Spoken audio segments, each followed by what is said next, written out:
Okay, so we've talked about pulling a couple of times, and this is now the dedicated pulling video, where I am going to try to find every pull in each side lane, and talk about it, I guess? That's not particularly relevant. We have to wait until the 1 minute mark for neutrals to even spawn. This is gonna take forever. Okay, we are walking out. So we've already gone over how pulling this camp here down towards about here, you just walk straight down, you hit one of these creeps at the 44 second, 14 second, or 44 second, because creep waves in the lane spawn here by the barracks every 30 seconds. So it's every 30 seconds you have an opportunity to pull. The creeps will pass by this point at the, it's not quite 14 and 44, but that's when you have to hit these creeps to give them a few seconds to get to here. So it's probably just a few seconds later, but you don't care about when the creeps actually get here. What you need to know is when to hit the neutrals. So you hit the neutral at 14 or 44, and then you just walk down. Some of the neutrals are slightly different because some of them have move slows when they hit you, and ranged neutral creeps generally give you more leeway because if you pull them too late, they will hit you sooner because the range, so they can hit you while here, and then the creeps, when you get hit here, will see that you've been hit and aggro, whereas melee creeps would have to get on top of you. They're pushing. Oh, 1 minute mark. Okay. The side pull here, as we have seen in the offlane videos, is the 17-second mark. So we are ready. And at about 17, let's go 18 seconds since I'm beyond ready. We're just gonna walk here. The creeps are gonna come over and they will aggro. Then they're gonna walk back this way. They're gonna hang out in this creep wave. And this creep wave, instead of meeting with mine around here in the corner, is gonna come all the way back to my tower. And these creeps are probably dead. I would want to be last hitting these if I wasn't the only hero in this lobby. You want to last hit the neutrals generally as a support because it's just free farm for you.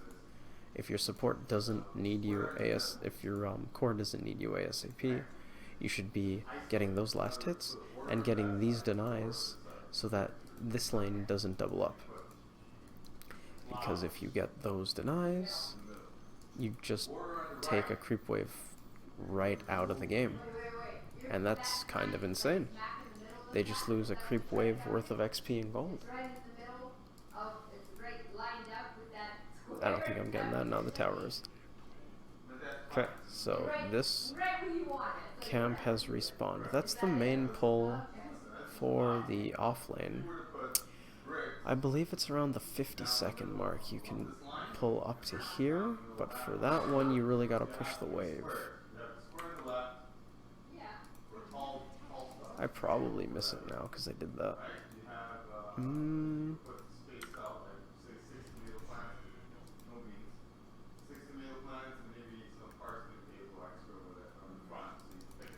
Yeah, they're gonna aggro the lane creeps anyways. Oh, one got through. You need this wave to not be here, essentially, so it's a lot tougher.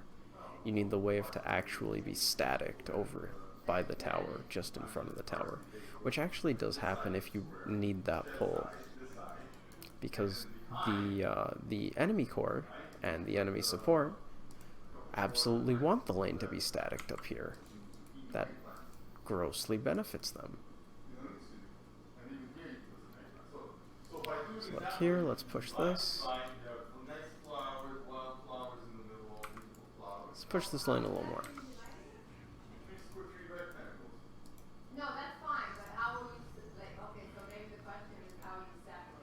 Okay. We're going to assume that's pushing, and we're going to pull this at the 50-second mark. And this also stacks this camp, because by the time they get back to their camp, they aren't in the box. Box is empty unless someone put a ward or otherwise blocked it, and we just stacked this camp twice. And our creeps are so dead. 3 big camps. There's no surviving that for the lane creeps. Nope. Too early. 2, 3. I believe it's, if the creeps aren't here, it's easy math. But I believe for melee creeps, it's 4 tower hits and you can last hit it, and the range creeps, it's 3 tower hits and you can last hit it. So those are the 2 pulls from this big camp for the Radiant side. You can also do what I like to call a reverse pull by walking over here at about the 17-second mark. Aggro these, walk over here. This is if the lane is again staticked somewhere over here, and then you walk this way, the neutrals will attack the lane creeps, and you essentially pull their wave for them. This is useful if you can't contest the wave, basically. I do this a lot as the offlaner, and this just lets you farm the lane creeps and the neutrals, and it pushes their tower, which helps you take the tower faster. 2-on-1, yo. And then this creep you would want to pull around this way to keep your wave back, instead of going all the way down near their tower. We're just going to run around with this guy.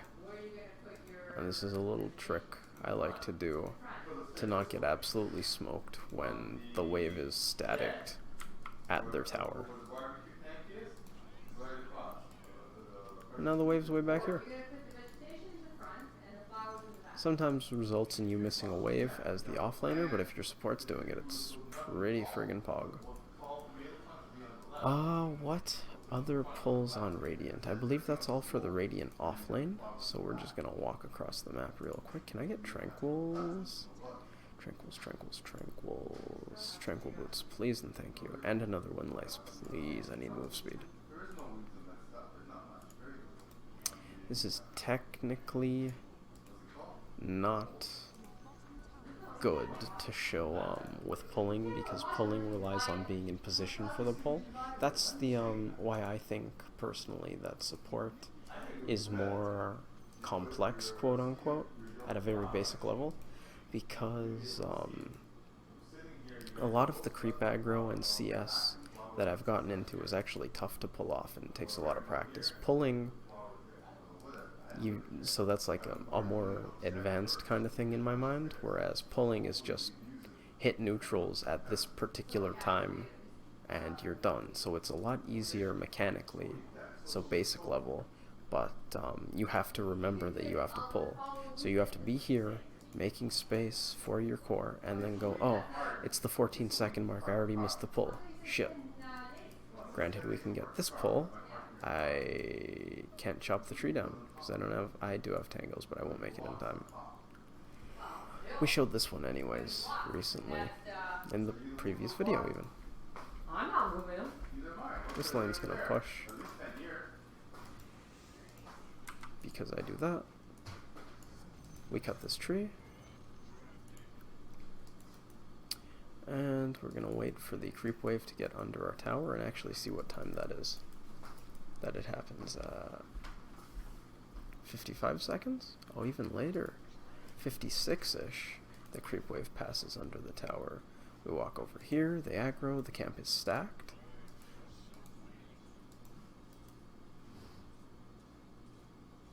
And this is gonna happen. This pull is somewhat dangerous in giving the enemy team farm, because they can come from over here down this way, and now they can farm these neutrals. So if you can't actually quote-unquote contest this pull by not just letting them free farm it, it's actually quite dangerous to pull there. But it's still probably better than having the lane staticked at their tower. So, you know, rocking a hard place, kind of. Other pulls, there's this one at the 14-second mark. There's probably tons of neutrals here. Yeah, there's still neutrals here. They lived. So what we're going to try doing now is connecting the pull, which is something I've maybe done successfully once. It's rather difficult. This is I mean, it's not even mechanically difficult. You just need to get a feel for when to do it, and I've never practiced it enough to get said feel. So at the 14-second mark, we're going to pull the Harpies. I missed it, but the Harpies are ranged, so maybe if I stand here and lead the projectile? We got two. Alright, we can't show off. We can't do what we want to do. Yeah, they already went back. That's fine. We're going to try again. That's why I find support's more to think about, in my mind, than being a core. We're going to do that. Actually pull them this time. Walk to here. If you pulled on the earlier side of things, you want to walk closer to your creeps. If you pulled later, you want to walk farther to the right. And we're going to try to get these denies and these last hits, because this is free farm. And when there's one creep left, we run over here, we hit this guy, and we run over here. Come on, come on, come on, come on, hit me. And that's connecting the pull. We missed the range creep because we didn't do it quite soon enough. But by doing that, you get these creeps to now kill your creeps. And you would want these denies since it's kind of close to them and they might be in XP range. That is connecting the pull, because by connecting it from this camp over here to this camp here, and also if you have Dota Plus, it tells you when to stack and when to pull, which is I don't like, but hey, I don't know. I feel like these numbers are correct, but I don't actually know. This one obviously is just the opposite of the side pull from the offlane perspective. Did I just say pull now when they... I mean, that was cutting it kind of close. Anyways, connecting the pull is the ideal way to pull from here, because you are getting the creep, you're killing your creeps basically. It's the best way to eliminate your wave. What you can do instead is stack this camp, as this says, in about 30 seconds. Yeah, that sounds about right. That sounds about right. It's usually 53 to 55. You want to hit the creeps to stack them. In this one, it's particular because you get them on the way out and they're gone for a while because you make them walk way down. So we're just going to stack this camp. And this is another thing supports do. They stack camps, because stacking a neutral camp means your core can farm it after. So we're just going to do this at the 50, let's go with 54 seconds. Oh, that might have been late. Come on, come on, come on, come on, come on, come on, come on. Keep them interested. Yeah, we did it. Okay, so this is now stacked. They don't care about me. That was close. Okay, so 53. We weren't quite there. Alright, that guy doesn't fit. Poor guy. He just doesn't fit in. Now that this camp is stacked,